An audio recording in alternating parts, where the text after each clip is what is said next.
Welcome to The Explainer. Today, we're unpacking a really esoteric, actually pretty provocative text. It's called Purity is Power by Shiraz Hussain. Now, in this work, Hussain presents an incredibly bold premise. He argues that sexual purity, specifically retaining your life force energy, is literally the ultimate key to unlocking superhuman potential and connecting with the divine. It's this wild, intense blend of ancient spiritual philosophy, sharp critiques of our modern digital culture, and honestly, some extreme self-discipline. So we're going to break down his core arguments, the unique terminology he uses, and the specific frameworks he builds his case on. To kick things off, Hussain hooks his readers right away by pulling from different historical figures. Take this striking quote from Napoleon Hill, for example. Destroy the sex glands, whether in man or beast, and you have removed the major source of action. Hussain uses this to illustrate a massive pillar of his philosophy, which is the immense and totally untapped power of human life force energy. To him, this energy isn't just biology. It's the absolute fundamental driver of all human ambition, creativity, and power. Okay, let's dive into this. Here's a quick roadmap of where we're headed today. First, the power of life force. Then, the weapon of lust. Third, dopamine in the brain. Fourth, soul, body, and heart. Fifth, the spiritual war. And finally, number 6, the forever pure method. All right, let's jump straight into section 1, the power of life force and how we actually harness this energy. Hussein's absolute core argument here is that maintaining purity literally builds superhuman strength. He claims, straight up, that squandering your physical essence completely drains your power. It leaves you docile, kind of just going through the motions. But on the flip side, if you harness it, well, he says it acts like this internal fountain of youth, literally catapulting you toward immense success, magnetism, and deep spiritual connection. To really explain how this works, he borrows some ancient Eastern terms that you might have heard before. He defines Jing as the physical life essence. He calls it the holy oil inside the body. Then there's Qi, which is the spiritual life force energy. Hussain frames this relationship so beautifully. He says Qi acts as an electrical fire that flows and actually burns through the Jing. So think about it. If you drain all the oil, the fire has absolutely nothing to travel through, and your internal battery just dies.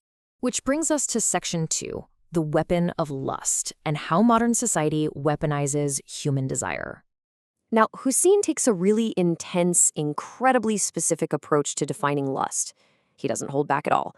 He actually defines it as a metaphorical form of necrophilia. Yeah, you heard that right.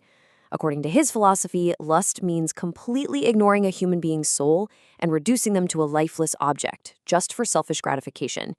He frames this as the absolute ultimate destroyer of genuine human connection and real love. And this brilliantly illustrates the comprehensive damage he's talking about. He outlines what he calls the 8 daughters of lust. Check these out.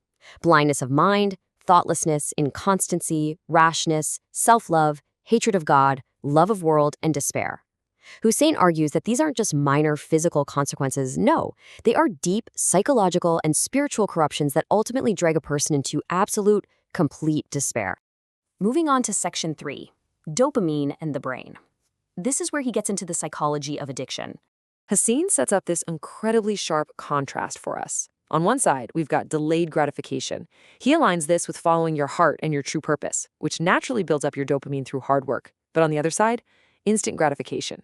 That's when you're just following the body's base impulses, chasing digital illusions. He claims this literally fries your dopamine system until all the natural joy is just completely drained right out of your everyday life.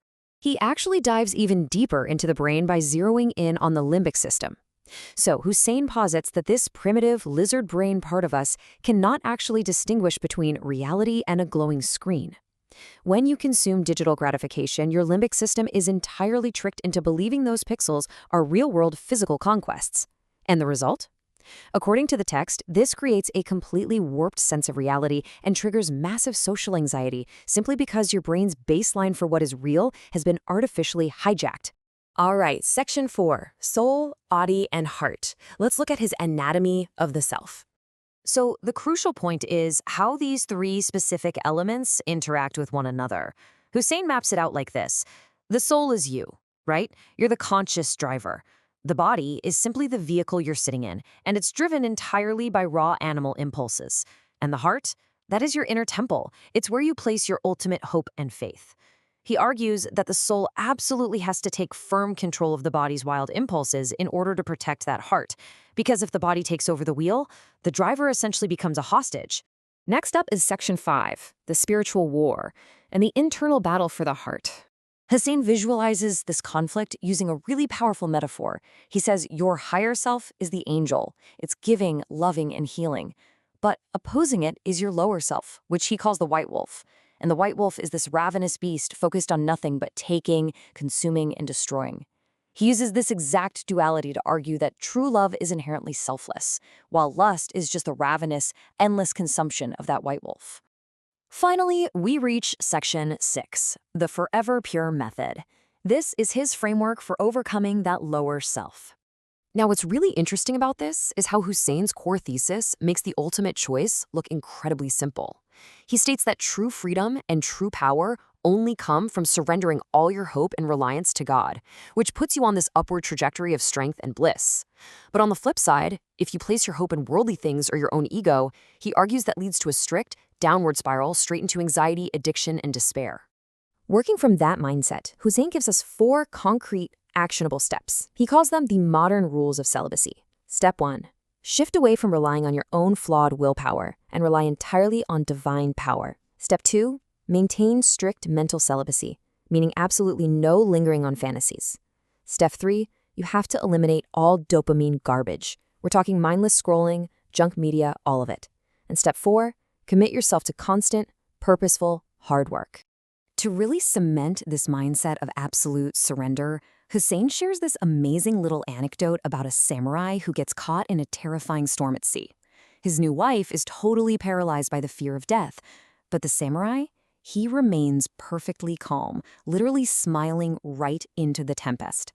When she asks him how he could possibly smile at a time like this, he draws his sword. He explains that just as the sword in his hand poses absolutely no threat to her because of his love for her, they are both in the hands of a higher power that loves them.